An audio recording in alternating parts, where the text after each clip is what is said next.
So hello, everybody. Welcome and thank you for zooming into our very first webinar on sexuality and intimacy following a cancer diagnosis.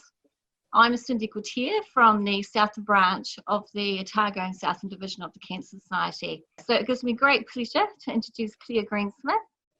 Claire is a registered psychotherapist and she's worked extensively with people who have cancer. And she has specialist training in working with sexual problems for both individuals and couples. So I'm going to pass it over to you. Claire, welcome. Thank you. So I've not done one of these before, so please bear with me if I have a few beginner's nerves. But I first of all wanted to introduce myself. So I'm delighted to know that this is being shown in Southland. So when I first came from the UK to New Zealand 23 years ago, I moved to Invercargill. So Southland is very dear to my heart. We were there as a family for 3 years before moving to Dunedin, and I've been in Dunedin since then. So I'm sorry I'm not there in person, but you know, let's try the experience of this whiz-bang technology and make it work. And as Cindy said, I originally trained as an occupational therapist, then trained as a psychotherapist and worked in cancer services for a number of years. And it was during my time working in those services as a psychotherapist that I started to ask some questions in my own mind about how well issues around sexuality were considered. And the reason for that was that, you know, I felt like lots of symptoms around the disease process or lots of symptoms around treatment were very well dealt with. Nausea, vomiting, diarrhea, hair loss, some of those things there seemed to be a lot of information, but there seemed to be a lot less available for people around issues of sexuality, body image and intimacy. And so that's what spurred me to do some additional training. So the purpose of the talk today, I'm going to talk about sex, sexuality and intimacy, mainly from an emotional and psychological perspective. And as part of that, we will be covering some suggestions and things to consider either for yourself or for your partner or for both of you together. And the reason why I am focusing particularly on emotional and psychological issues and sexuality is that the research suggests very strongly that for people from the patient perspective, it's the emotional and psychological issues that are the most difficult things for people to feel like they can get the answers for, or that they can have the opportunity to talk those things through. So if health professionals tend to focus on sexuality at all, and there's a lot of health professionals who don't, because as a generalisation, we tend not to have been well trained in this area, they tend to focus on functional sexuality, sort of what goes where, the sort of nuts and bolts type of approach, really. And yet, if you look at the research, the things that people worry about are also very much about the intimacy and about the relationship, as well as about the practicalities, if you like. So, first of all, let's just get really clear about what we mean by sex, sexuality and intimacy, because we can use those words very interchangeably, and we might all have a slightly different view of what those terms mean, and sexuality probably is one of the terms that's undergone quite a lot of changes over the last 10-15 years. So I've used a very simple way of defining it. Sex is something we do and sexuality is something we are, and intimacy is a closeness, a sharing of the secret corners of the self. So intimacy, of course, may or may not be sexual, may have nothing to do with sexuality, but it will say something about a relationship. Okay, so if we were to put that into a bigger picture, sex and relationships isn't just about broken bodies, which is an awful way to describe things, or what goes where. It might be about broken hearts, hopes and dreams. And this here, I don't know how clearly that's coming up on the screen, but that's a painting of the Arnolfini portrait. It's an old painting. It was painted in the 15th century, and it's a Dutch painting that was one of the spoils of the Napoleonic Wars, and it's now in the it's in the National Portrait Gallery in London. And at that point, when this picture was painted, it would have shown a very trendy couple in Dutch society. They would have perhaps been the George and Amal Clooney of today's world. So they would have been wearing the outfits and had the sort of settings that people would have really aspired to in that state and that time of history. But it's really important to recognise that relationships like this between a sort of young, beautiful couple are only one way that people can have relationships. That's only one style. People have same-sex relationships. If we only think about younger people, we miss out a lot of the population, any of us who are getting older. And of course, you know, first and foremost, we have to have a relationship with ourselves in terms of sexuality and intimacy. And cancer is very challenging to that core sense of ourselves. So that's really why I've put that painting in there, is just to sort of acknowledge it's one style, but one style only. Okay, so this next thing that I'm going to try and describe or demonstrate is quite difficult to try and think about doing online, but I'll do my best. So one of the things that comes up in the research about what can happen to couples, but it also can happen in other relationships, friendships, sibling relationships, things like that, when stress comes into the picture, and cancer can be a stress, of course, is that people can grow apart. And so the way I'll try and sort of demonstrate this is, if you imagine that my two hands held up like this are a couple, and the way that things move will show how the relationship might change, say. So what I'm talking about is something called reciprocal distancing. And it's a really important thing to think about. Often people can think about it in terms of their own situation. And I'll use an actual example to try and illustrate this. So imagine my hands are a couple, and this right hand that I'm waving around is, let's call him John. He's had the cancer, and his partner is Karen. And so John has had a cancer. He's chipping his way through treatment. He's pretty much at the end of treatment, and he's feeling really uncomfortable in his own skin. He's a man who's enjoyed, he's enjoyed his body. He's been a physical and an active person. He's been a sporty person. But the treatment that he's undergone and the cancer diagnosis has really affected how he feels about himself. But that's a really hard thing to talk about.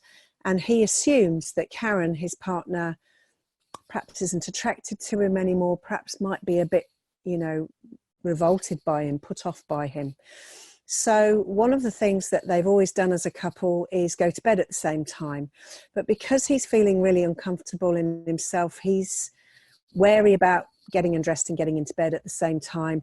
So what he's decided to do, what's ended up happening is he's ending up staying up much later than her.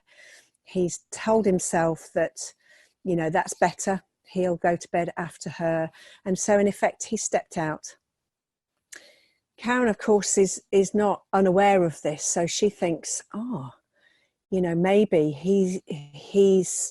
maybe he's not attracted to me. Maybe this cancer diagnosis has made him think and rethink his whole life, and maybe he doesn't think we should be in the relationship anymore. Maybe, maybe he's thinking he wants a whole new start.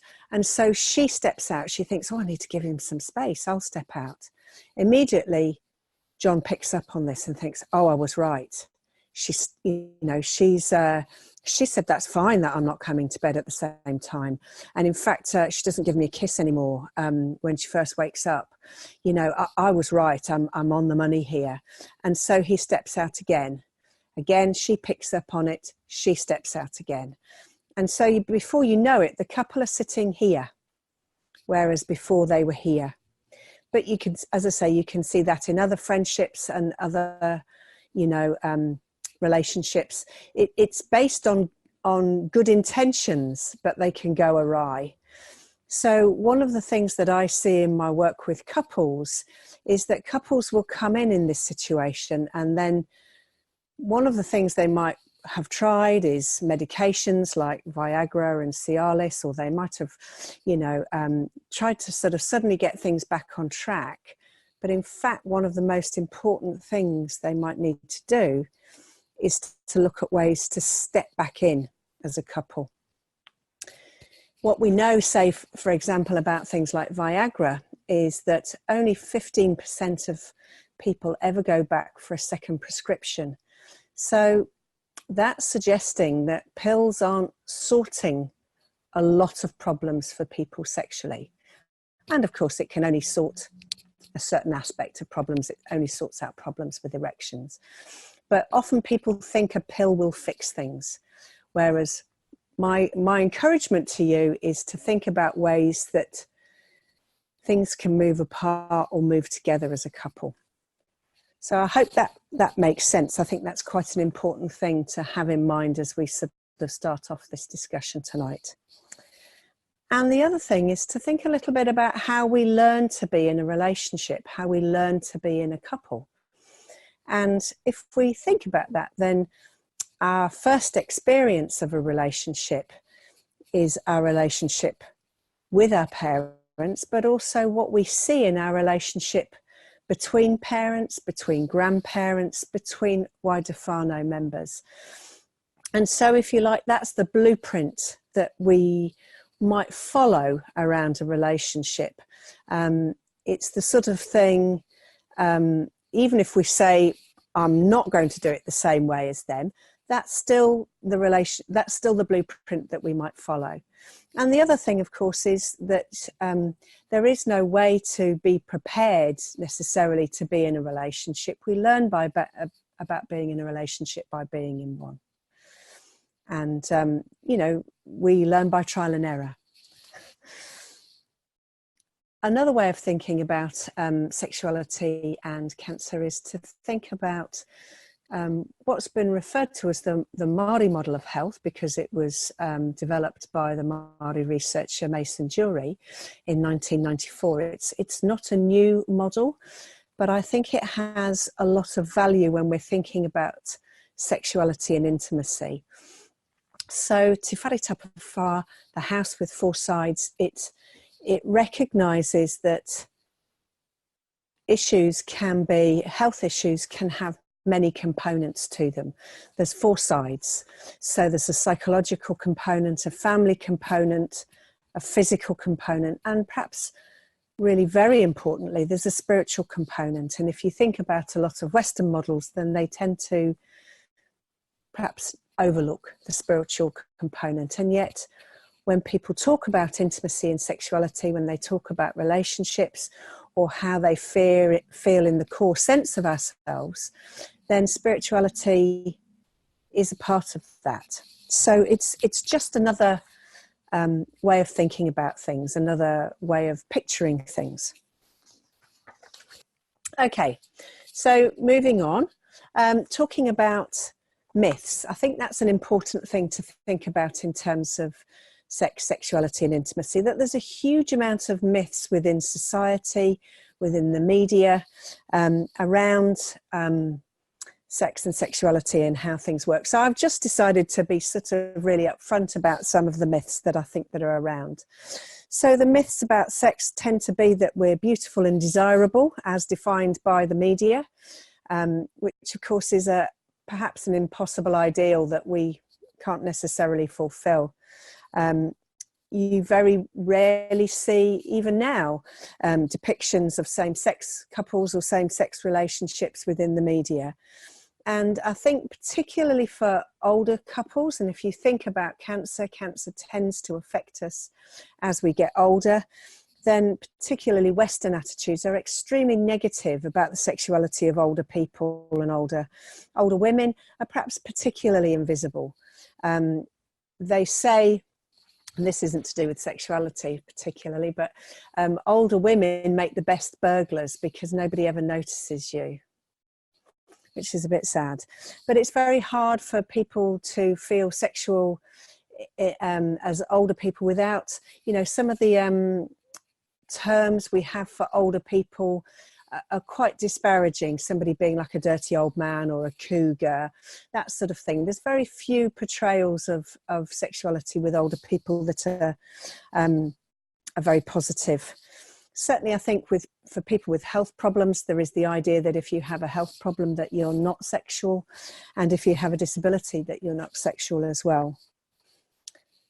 Some of the other myths that are around, and I have a bit of a chuckle to myself about this, that we're comfortable about sex and we don't need to communicate it through words. We just sort of know through some sort of osmosis that if people touch each other, and this can be a big thing for a lot of couples, that if they have a cuddle, or if they, you know, have a kiss and a cuddle and snuggle up to each other, that might lead to sex, when in fact perhaps all that person or all that couple might be wanting to do is just be in close contact and touch each other. Certainly for men, I think there's a huge pressure with that idea that you should always be interested in and ready for sex. I think within society, in a sort of general way, people will say that that applies to men, but in fact that's not actually confirmed if we look at the scientific literature. Some of the other myths is that sex is about performance, and again, I think for men they may feel a particular pressure around that. And certainly I think since the advent of some of the medications, you know, if your penis isn't working, and that would be the sort of idea that it's not working, a pill will sort it all out, and that sex equals intercourse, whereas in fact sex can include a very broad range of ways to be intimate and connected with each other. And this one I think is particularly important, that good sex is spontaneous with little or no talking. And we can really get ourselves into trouble about that, because actually it's very difficult for good sex to be spontaneous with no talking. And yet it is one of the more difficult conversations for couples to have. And can be very painful. Okay, and if you think about your contact with health workers and health services over the time that people are having a cancer treated, then the attitudes of health workers, I think, are very important as well. So if society struggles to recognise the sexual needs of older people, or people who are unwell or have a disability, then health and care workers are not immune from this. So the research is very clear that health workers can find the sexuality or intimacy needs of older people, or people who have health problems, can be quite distasteful. And so sometimes that's a barrier to the idea that people can ask questions, because it won't necessarily be communicated overtly, but people might pick that up. I mean, I do think this is one of those areas that's changing, but it's got a way to go yet. Okay. So I think it's a really important thing that, you know, health workers think about what it's like for patients, what it's like for families, what it's like for partners. You know, if you're in hospital, or if you're receiving treatment in a number of ways over quite a long period of time, it certainly has its cost. You know, if you're in a hospital environment, you can have, you may have to be sharing a room. If you do have a room of your own, people may be in and out all the time. They may knock, or they might not. So there's often a lack of privacy to even have a decent private conversation, let alone feel like you can perhaps, you know, have a cuddle, give each other a kiss. And, you know, those things are quite important, really. And if you have a relationship that doesn't fit the heterosexual norm, your relationship might not be recognised in the same way. And certainly one of the pieces of research that came out quite a long time ago in 1969 talked about how hospitals and other places operate like an institution, and institutions get very worried about risk, and sex and sexuality and intimacy is often seen as a risk. And I have a lot of sympathy and understanding about why hospitals get worried about that, but it can mean that it's you know, if you think about, say, an older person's age residential care, an old person's home, things like that, it can be hard for someone to be able to stay overnight if they want to, and things like that. Something that might be quite normal in other aspects of life. Okay, so moving on a little bit about some of the concerns for people following cancer. So the concerns can sit with your body and how you feel in your own body, your body image and the changes that your body will have undergone. And that affects your core sense of how you see yourself. Sexual interest can be really tricky, both for the person who's had a cancer and for their partner. People have said to me they feel guilty if they do feel sexual and guilty if they don't. And that doesn't matter whether you're the partner or whether you're the person who's had a cancer themselves. And also people talk about some of the specific problems that might be created by either the cancer or the treatment for it. So if we think about the three most common cancers are bowel, prostate and breast cancer, then they're all really personal, private parts of the body. And so how we might feel in ourselves, or how things might be changed because of a cancer, can be very significant. Some of those things can be very, you know, like pain. I think fatigue is a very, very big difficulty that again is often quite hard to find solutions for. But if you're really fatigued, and fatigue is tiredness that doesn't go away when you rest, it's very hard to feel at your sexual best. There might be specific things that have happened to your body, or specific treatments that might also have made those things change. So having a stoma, for example, if you've had radiation therapy to your pelvis, it might have effects on the vagina, it might have an effect on the penis and blood flow to the penis.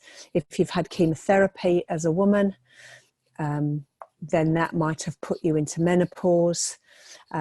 If you're over a certain age, if you're over your sort of mid-30s, 40s.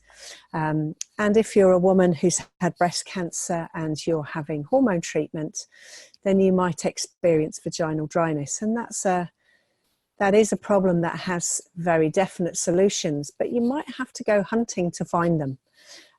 So, you know, that's certainly something. If people have specific questions about that, I'm very happy to answer.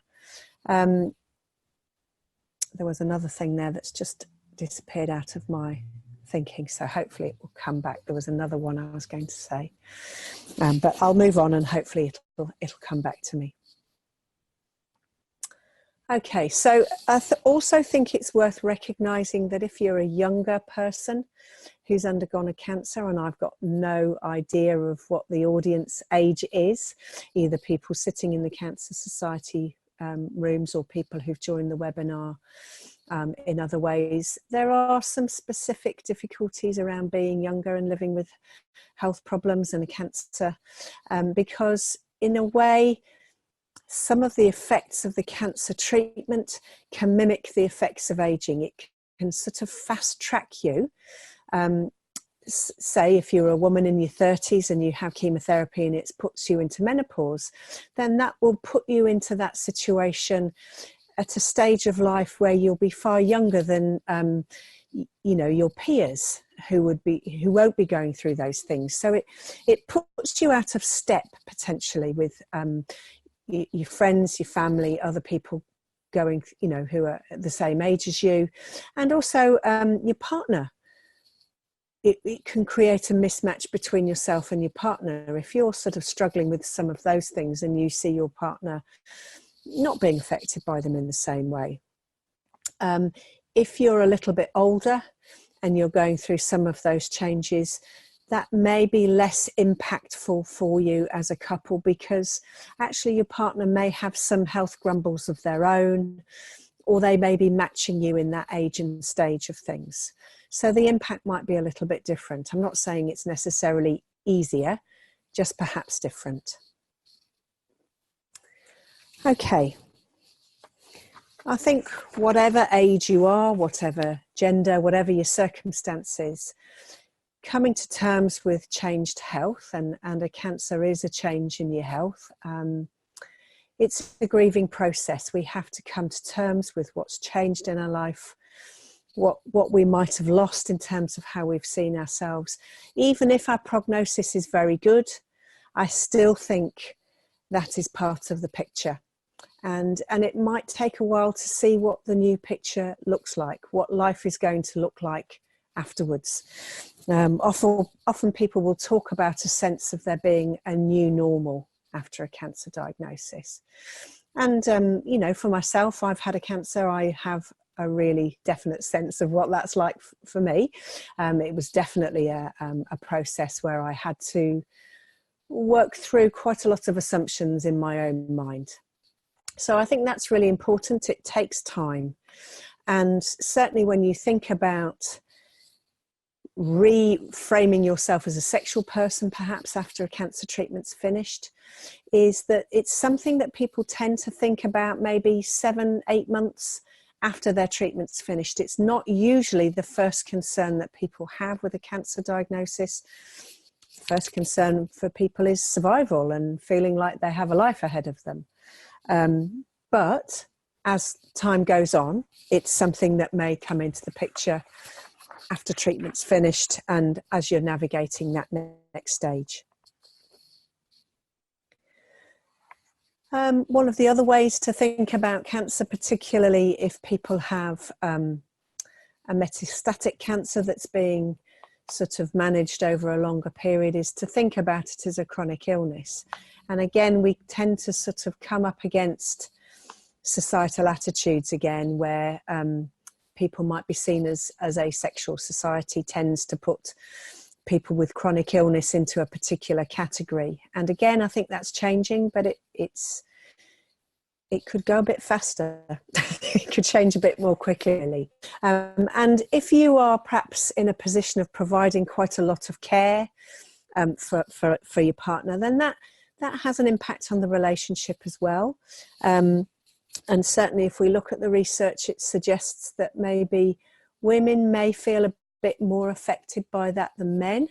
There's very few gender differences around this whole process, but this is one area where caring for a partner can make a difference in terms of gender. And the reason for that, or what they imagine the reason for that might be, is if you're a man and you're looking after a partner, you might see it as a job, you might conceptualize it as a job.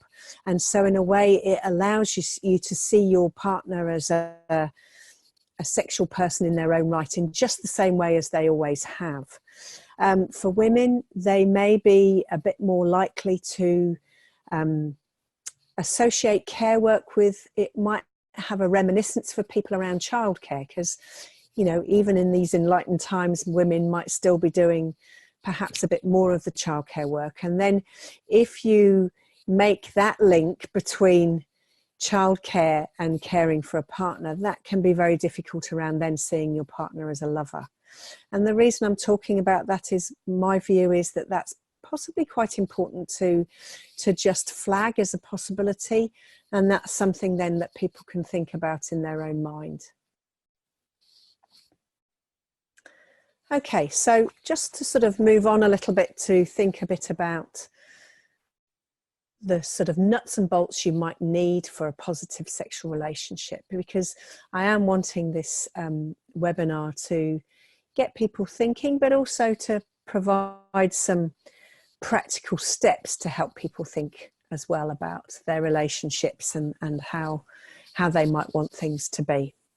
So in general, what we need for a positive sexual relationship, most people are looking for a combination of pleasure and connectedness.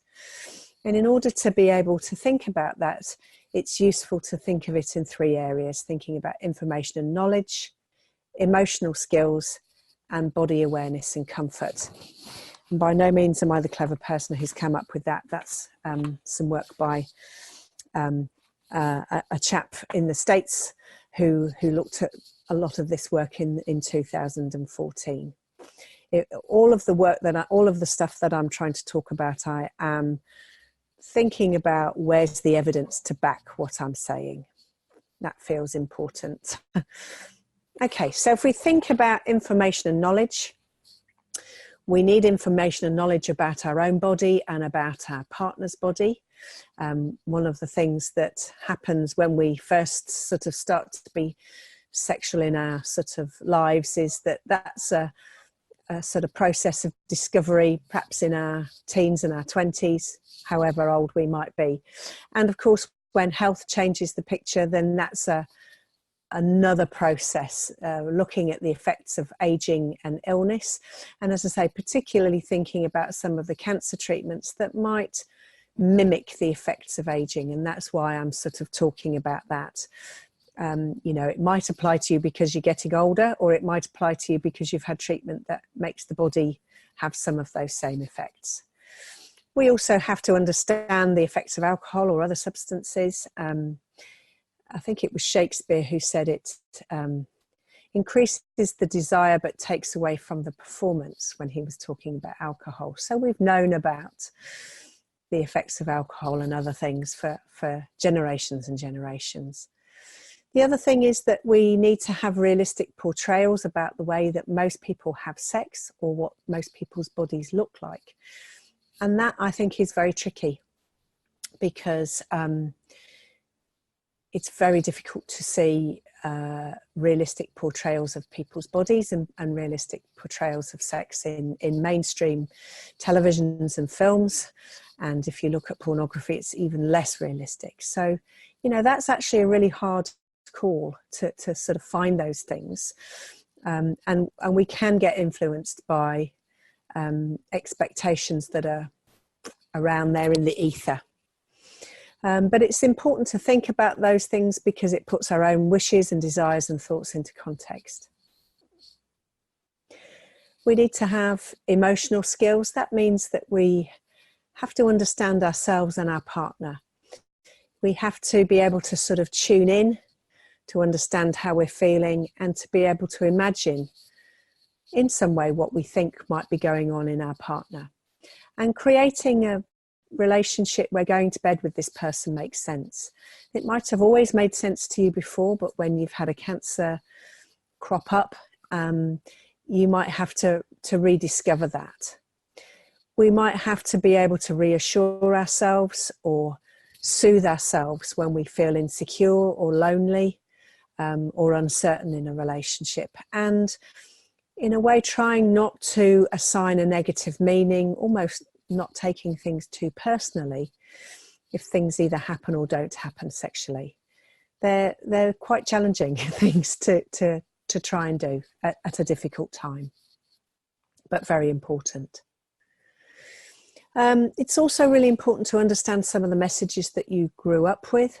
I think particularly at times of stress, those messages can be very important, particularly messages around whether we see the body as clean or dirty, or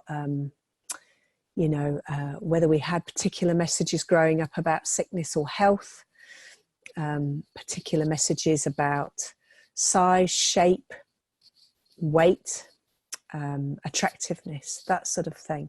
Because it's surprising how they pop up, but they're sort of just a little bit below the radar.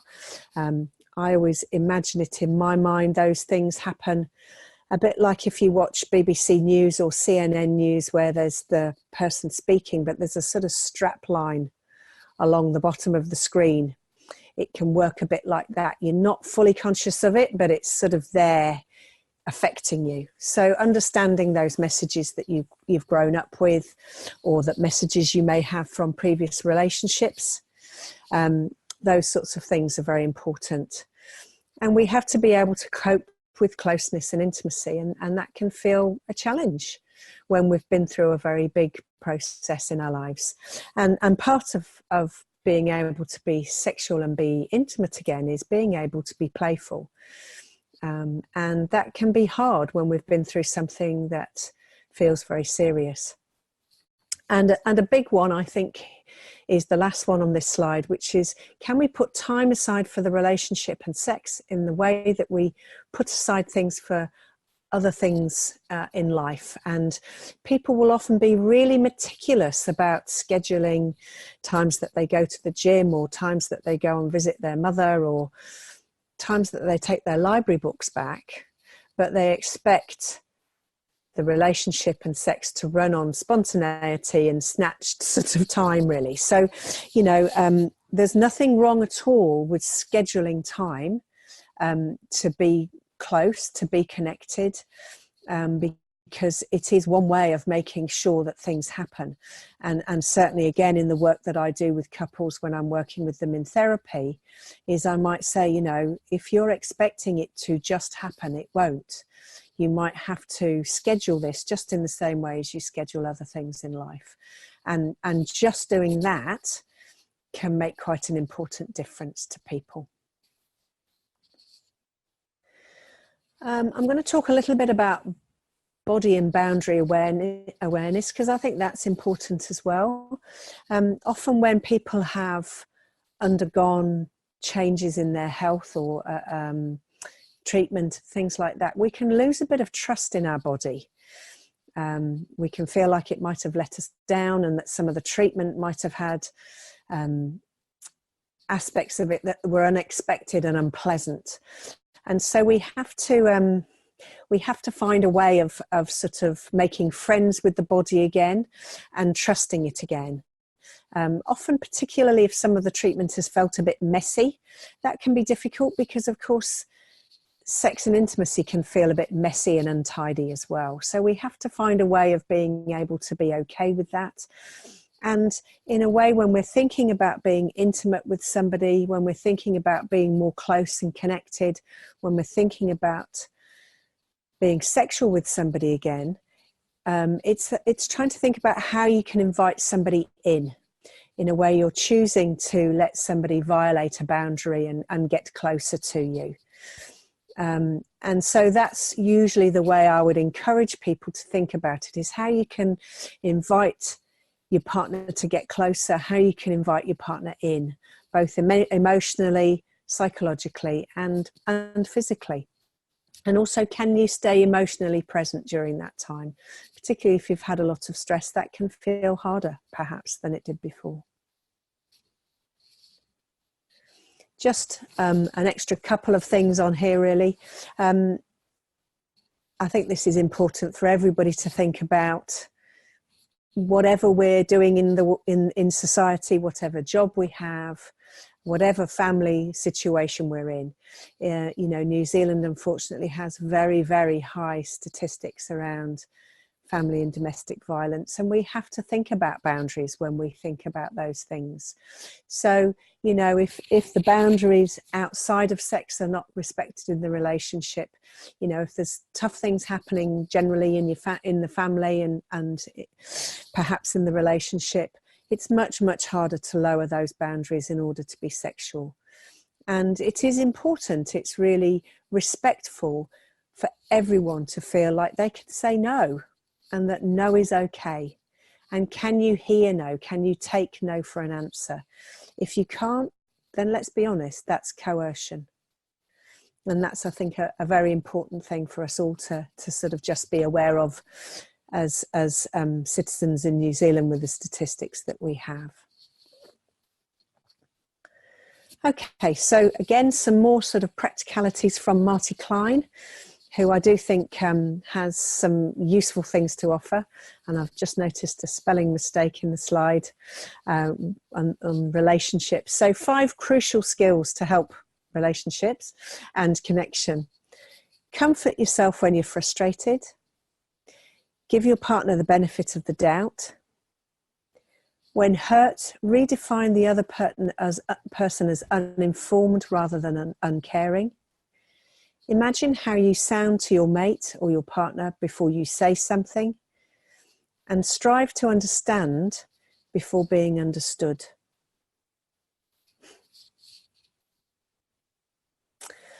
Okay, so what I thought I would do now is just talk through just a little bit about some very specific sexual things, just to sort of finish off with. We're sort of definitely in the home straight now, and then we'll have some chance for questions and discussion.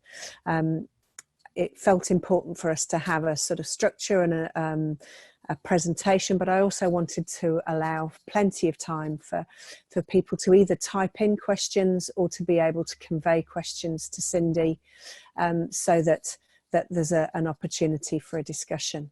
So just before then, some sexual specifics, good practice, really, really important. I can't emphasize this enough, to keep a broad view about what being sexual means and what excuse me, being successfully sexual might mean.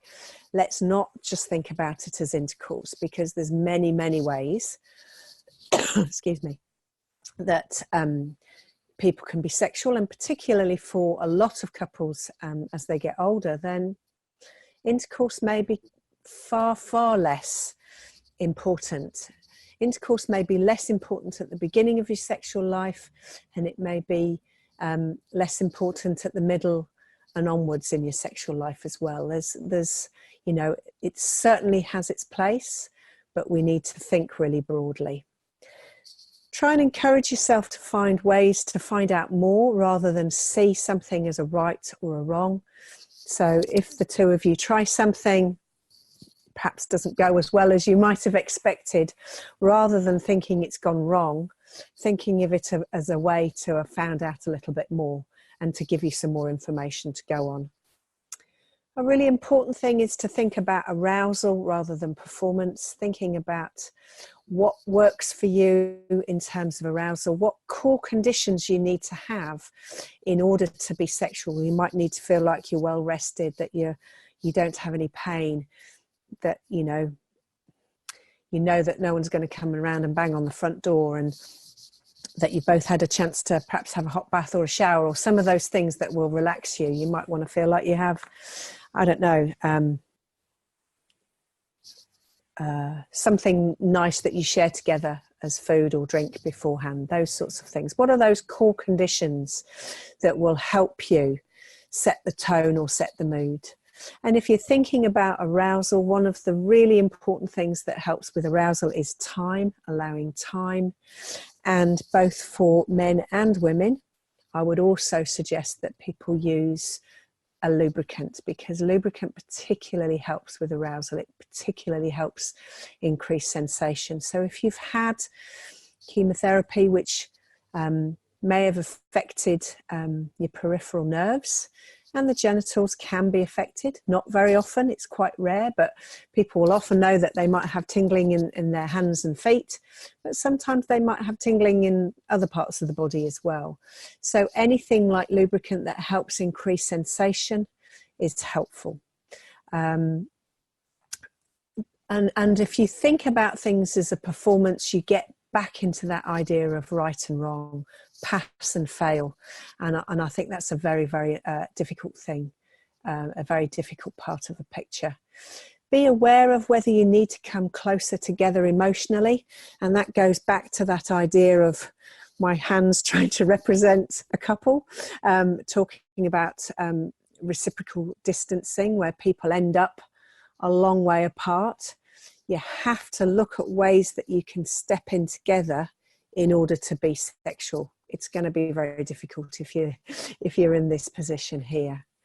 And sometimes if you wait for sort of libido or free-floating desire, or feeling like you're in the mood, it can feel a bit like standing at the bus stop when the bus never arrives. If you wait to feel sexual, you might never feel sexual. Lots of people are in that position, and they may not have had any cancer diagnosis or treatment to contend with. Sometimes the way that people start to feel sexual is when they are sexual.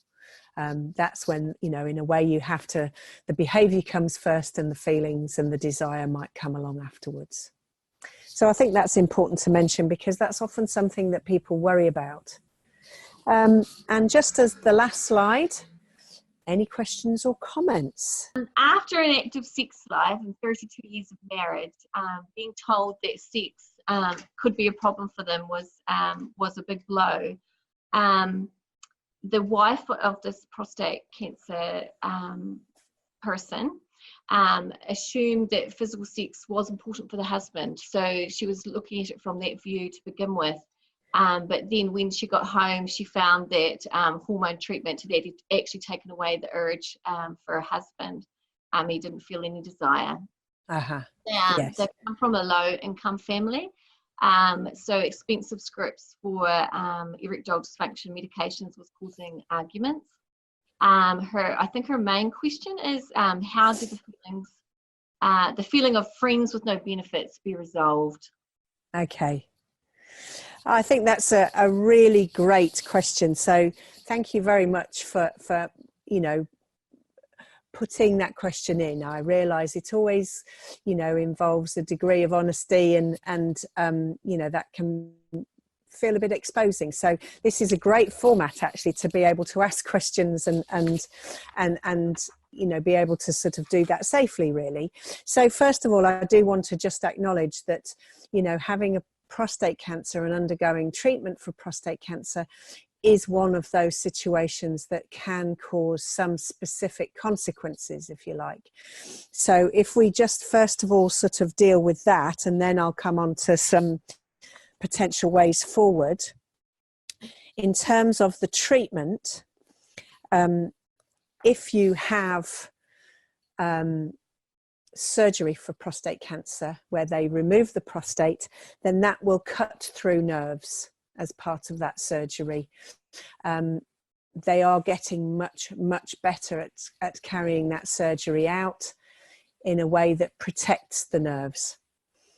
But often people will notice a difference to erections straight away. That will happen straight away with the surgery. If you have radiation therapy, either as an additional treatment following on from surgery, or if you don't have surgery but just have radiation therapy, then that similarly affects the nerves and it affects blood flow. And those effects come on more slowly. So you might not notice them straight away, but they come on over time because the effects of radiation, become clearer over a period of time. And if you have hormone treatment, certainly hormone treatment can affect libido. Again, it's that idea of, if you wait for a sexual feeling to come along, it might be like waiting for the bus that never arrives. But one thing people might try is finding ways to be more intimate and close, connected, maybe, cuddling up, massage, bathing together, some of those things as a way to sort of build up connection and familiarity. And who knows, again, if someone maybe starts to be sexual, if you're thinking about touch, then if you start to be sexual, you may find that some of those sexual feelings follow. And if they don't, well, you've still had the benefit of that closeness and the connection and the intimacy. I think the person who's put this question in has raised a really important point about medications. They are expensive and that it does put them out of reach of a lot of people.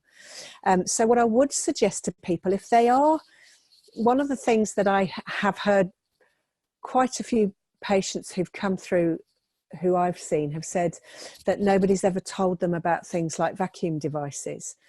And a vacuum device is basically a cylinder where the penis is placed inside the cylinder and a vacuum is created inside that cylinder to encourage blood into the penis to create an erection.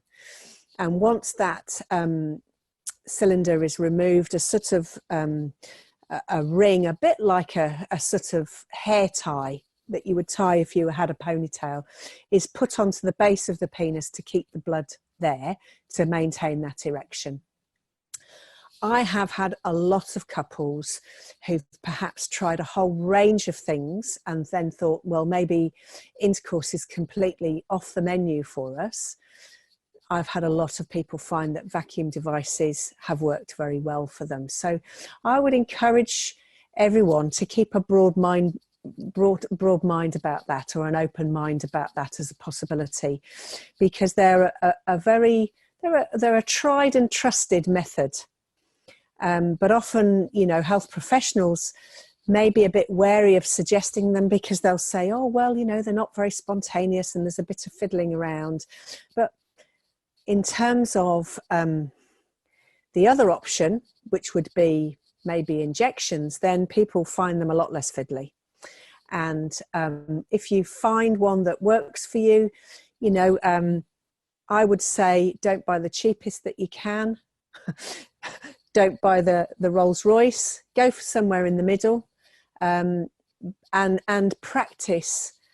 Practice makes perfect. You might have to take some time to learn how to make it work properly.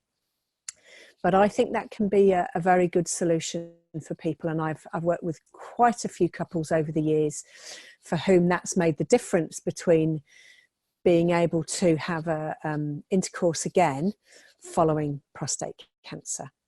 How on earth do you stop the overwhelming the entire relationship, adding to the pile of already other life stresses? Okay, that's again a great question, and thank you again for sending that in. I think when things are going well sexually in a relationship, it can feel like it's 10-15% of the relationship. When it's not going well, it can feel like it's 80% of the relationship. So I think in a way it can be a very big contributor to the stresses that occur between couples. What I would say is, is there anything different about is communication generally difficult in the relationship? Because if it is, then it may be helpful to look at ways that you could get some help or support or assistance with that. Because if in general there's a lot of stresses around and communication is very difficult, it might be a time or an opportunity to see if there's a way of getting some additional help around that, because there might be a certain amount that you can do together as a couple, but you may feel like you've got to the stage where you've done what you can yourselves, and you might need the additional help of an expert or of a professional. And if that was the case, I would suggest going to a GP might be a good first port of call, or talking to the support services people at the Cancer Society to get some direction about the possibilities for where to seek some specialist help if it was about a specific sexual matter, or whether you needed some more general support to talk together as a couple. The next question is, it is difficult finding someone who has the training and sensitivity to discuss sex issues. Do you have any online resources or information that you could recommend? Yes, I do. You're absolutely right. It is very difficult to find people. And I think the other thing is, let's think about this practically. There will be people around who can help at a certain level, and it's worth using those people. And then there may be other people who will be the only people who can help you with a certain situation. So in a way, I would encourage you to think about it. I'm just going to write myself something down here, then I can remember it. So the first thing is, I would hope that you would feel that you have permission. That's not quite the right word. That it's absolutely appropriate to ask health professionals questions about sexuality, because health professionals will often not dare ask the questions themselves, and the research should suggest that if a health professional doesn't ask you, then you might not feel able to ask them. So we need to turn that around. Please do ask your questions to health professionals, whether that's nurses, doctors, your GP, whoever it might be. Ask those people, because in a way, then it becomes, if they don't know the answer to that, then they will say, well, I'll have to find that out, just in the same way as they would with any other aspect of cancer care. So I would certainly encourage you to ask questions. There may be those people might be able to help you with some limited information. They might be able to say, you know, these are good resources. So, for example, the Cancer Society have some very good resources around sexuality, and they have a number of leaflets that I think have been very well written. So that would be my first port of call. I would talk to the clinic nurses in the oncology departments and ask them as an alternative. The other thing would be to look online at some of the organisations like the Cancer Society, both here in Australia and in the UK and Canada. They would be the ones that I often think are very good. I can give you some specific websites that have good information about sexuality, but also have good information about cancer as well. And the first one I would recommend is something called sexuality.com, sexualityresources.com. So that's all one word, all single case. And that's an American website, and it's run by a sex therapist and a general practitioner. And they have some very, very good articles on there about cancer. They also have great articles about relationships in general. They have a little shop, so you can buy equipment, lube, all sorts of things. It's a very good website. So that would be the first one I would encourage you to look at. A New Zealand website which can put you in touch with a practitioner is STNZ, or Sex Therapy New Zealand. So if you literally just Googled STNZ or Sex Therapy New Zealand, you would find that website. I used to be accredited through STNZ. I'm not anymore because I don't have the same amount of time to do the work that I did. But they would certainly put you in touch with people who could help you. And if you couldn't meet them face to face, then they do offer the option of being able to work with a therapist over Skype. Thank you. Now the next question is from before here at the Cancer Society. Here you mentioned the injection, talking about prostate cancer issues. Do you have any information about that? Because so far the people that are asking found that it's not much information out there about it. Okay. Yeah, and I'm probably not an expert in the injection side of things myself. So, the trade name is Cavaject, and the urologists often are very clued up as to how that works. It's a small injection into the penis that creates an erection that lasts for a period of time and then gradually subsides. And some people don't like the idea of injecting themselves, and other people find that it's fine. It's an injection into the shaft of the penis, not into the head of the penis. I would suggest that if you wanted information on that, that you might go to your GP in the first instance, or go to whoever was you're involved with for your prostate cancer. The urologists would be a good port of call. And as I say, the trade name for the most well-known injection is Cavaject, Caverject,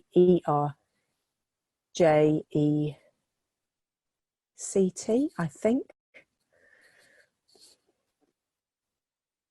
But I'm not entirely sure. So yes, I think that's what it is. But I would encourage you to seek advice from the people who would be more specialist around that. Having a mastectomy has made me feel less desirable to my husband, and I know how much he enjoyed intimacy of my breast. I'm scared that he will no longer find me attractive, and it may affect our long-term relationship. He says that it's not a problem, but how do I gain confidence in my body?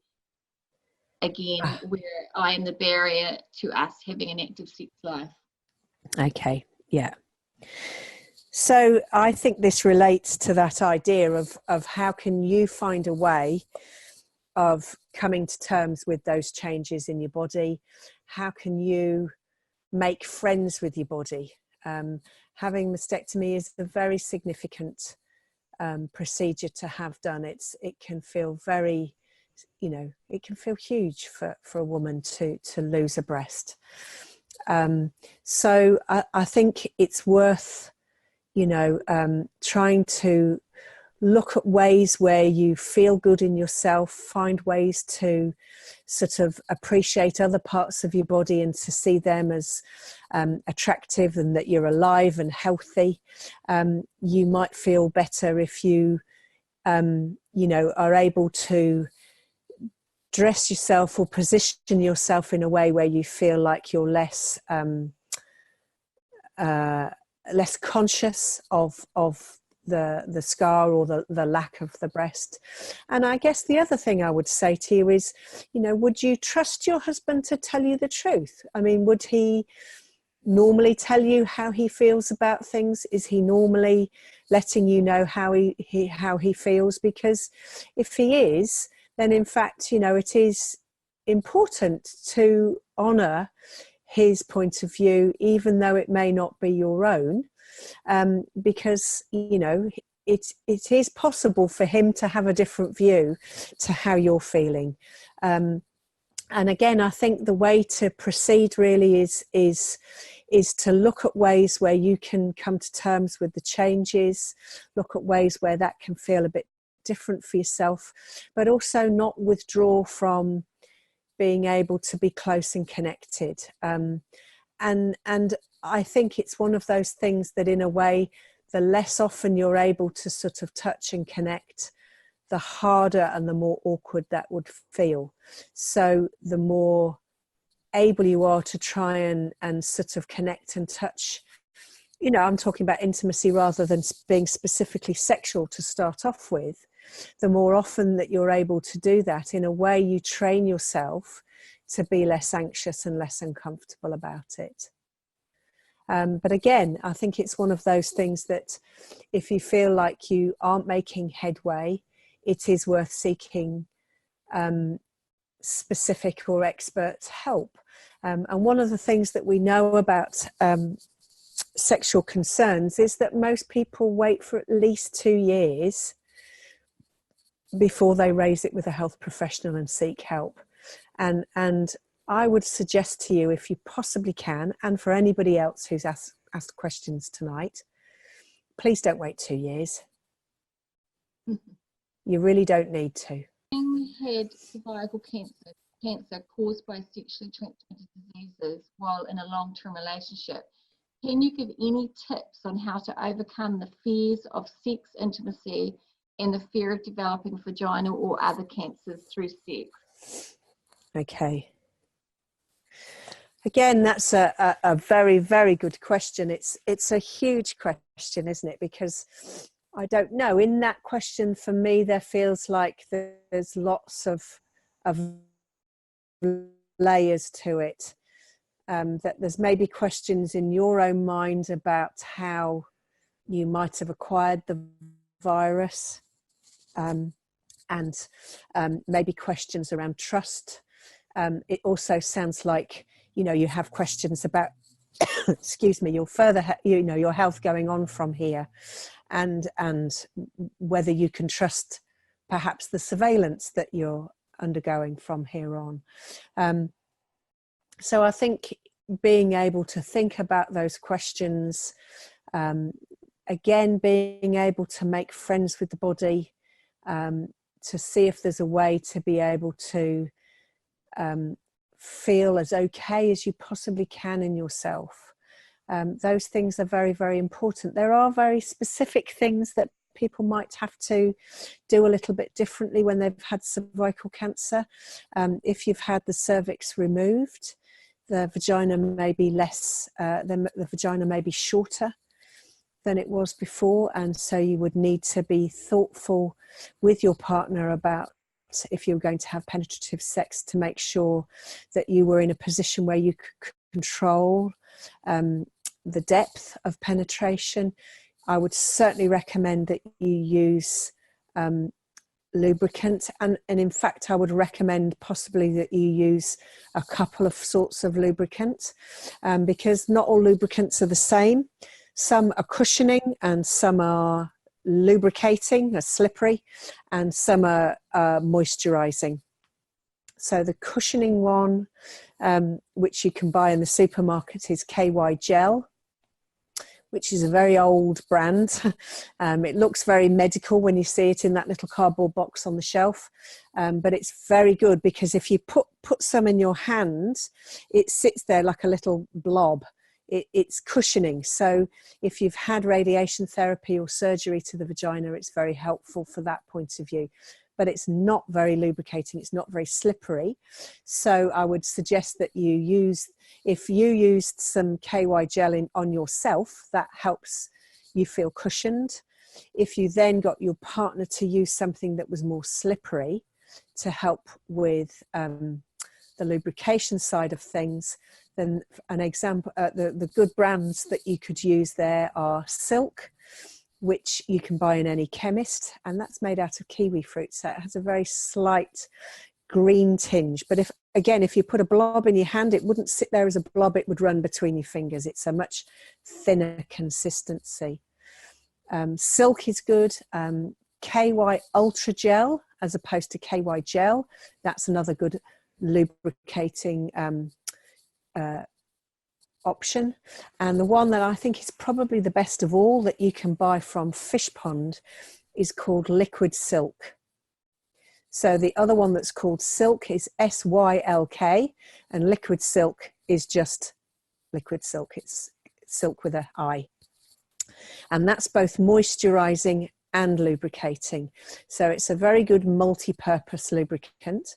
But if you have vaginal dryness that's associated with taking hormone treatment as a woman, if you've had breast cancer, then in a way I would carry a little tiny bottle of lubricant around with you, just in the same way as you might carry hand cream or lip salve. And if your mouth is dry, you pop a bit of lip salve on. If you need some hand cream, you pop it on your hands. It's the same deal, I think, with vaginal dryness. If you have that lubricant with you, you can just pop a little bit of lubricant onto the vagina and onto the labia if you feel dry. And you can, just pop into the loo and do that. And certainly I think that makes quite a lot of difference. It doesn't have any hormone in it, of course, because if you have had breast cancer, you would be you would be wanting to avoid any hormonal treatment for vaginal dryness. That website, sexualityresources.com, that has a very, very good article around lubricants and their use. But if you can't get hold of that, I can pass that on to the supportive care team at the Cancer Society and they can distribute it. So I hope that answers that question. Another question. Why is more assistance not offered at the beginning of treatment around these issues? It feels as though you're dismissed from treatment and left to get on with life when there have been so many life challenges, both physically and mentally. Yeah. Again, I think that's a bigger question perhaps than just sexual. It's a huge question. And I think it's a great one. So one of the things that I'm aware of is if we think about the pathway, health professionals love the term pathway. That pathway is really from that point of before you get a cancer diagnosis, they talk about that time where you have a high suspicion of a cancer, where you might have had some initial tests and there's a high probability that something is happening, but you don't know for sure. Then you have that period where you're first diagnosed and you're waiting for that first appointment to see a specialist, and to sort of work out the plan of what you do from there. After you've seen that specialist, you might have surgery, you might have chemo, you might have radiation therapy, you might have a combination of all of those things. It's a bit like you go along a conveyor belt, you might have hormone treatment or other things at the end of that, but sooner or later you come to the end of that conveyor belt and there you are, you're walking back into life. and the resources to support people with cancer tend to be very much targeted right at the beginning in terms of the services in the hospitals. They're very much targeted at people right at the beginning of that process of getting diagnosed and getting your treatment. And that's really to try and make sure that as many people as possible get treatment and complete it. And to support people to be able to do that. But I think there's a bit of a lag, because I think if you've got a lot going on physically, in a way, the emotions sit to one side because you've got one thing after another physically to be going through. So that when you come to the end of that conveyor belt, it can feel like the emotions hit you like a ton of bricks. And that's where I think organisations like the Cancer Society are incredibly helpful.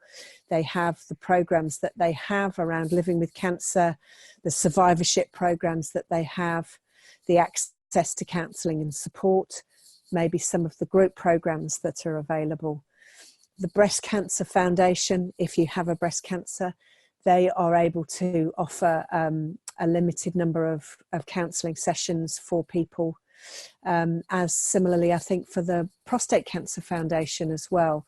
So a lot of it is looking to those cancer charities to see what's available, because I do think that that time when treatment ends, in a way, that's the time that the emotional impact can really come and sort of hit you. And I don't think there's any rights or wrongs about it. It happens when it happens and if it happens, and the trick is to find the best ways to get the support that you need. Thank you, Claire. And I think it's probably important as well, like the various support groups for clients and their loved ones, and also, you know, here in Southland and possibly Dunedin, we have the prostate women's group, so the wives and partners along. So I guess it's just about getting in touch with us, and we'll do our best to assist with any questions. And if we don't know the answers, which we don't always, we'll do our best to find a resource or someone who can answer it. I think that's right. You're the signposters. Yeah. Mm. So I think that's the end of our questions for now. People can continue to ask questions. And as the slide up here says, any questions or comments, you can email us at that email address, or ring Marie Wales, Supported Care Manager, on that phone number that you can view now. So thank you, Claire. I think you've done superbly well for your first webinar experience. I think stressful. And I hope everyone has found this information really informative and worthwhile, as definitely I have. Anyone else who's asked questions, will answer them online if we haven't answered them. Oh, hold on, we've got a thank you. We better read that. I just want to say that it's very refreshing to hear someone talk so honestly and openly about these issues. It's a big part of recovery after cancer treatment when you're in a relationship. So thank you for posting that. Oh, thank you. That's lovely to hear. But if you wish to elaborate again, just email that supportivecare@cancerdoc.org.nz website.